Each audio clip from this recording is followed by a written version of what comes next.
đây hả? Đây à. Anh ơi coi hai chấm. Có đây. Đi đi. Nậm á, chị hay đó đấy. Ra mình đi. Đóng riếu đó. Đi mà anh chết đi. Đóng riếu. Nhớ nó gọi này. Nhớ còn con đây nè. Đóng riếu.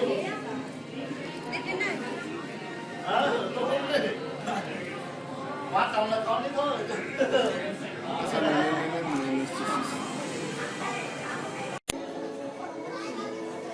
It's doing trick. Yeah. Trick here. Now, this is Maris. She's a female beluga, and they're very playful animals. You may have noticed she came in with that wrapped around her tail. She knows exactly what she's doing. They're very intelligent, and she's just playing with it. She's about 15 years old. She's considered an adult when she's about 8, so she's a mature adult. Weighs about 1,000 pounds. Can move very gracefully. Now you notice this green thing over here on the top right, that's artificial kelp, and that's another thing they like to play with. Maris has always been one of the more playful of our animals.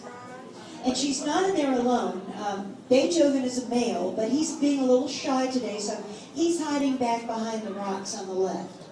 Normally you're going to find belugas up in the Arctic, off the coast of Canada, Russia, Alaska, Greenland.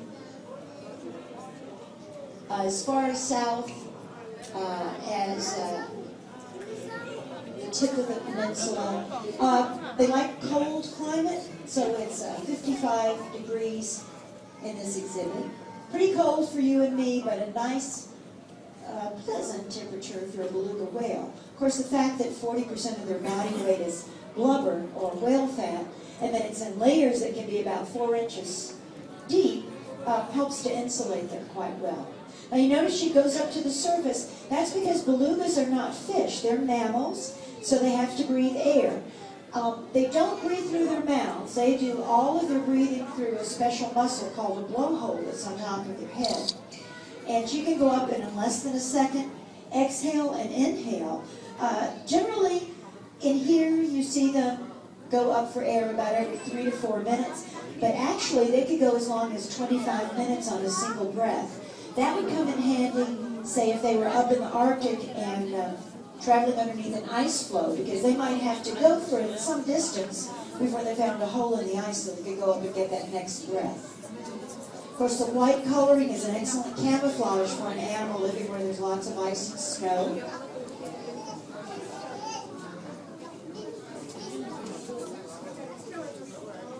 Well, belugas have to think about every breath they take. So when they sleep, they do something called hemispheric sleeping, meaning half of their brain will be asleep while the other half stays awake. And they'll go up just under the surface and be so close to the surface that they barely have to move to go up and take a breath, and then they go back down a little bit. And quite often when they're doing that, one eye will be open and the other eye will be closed.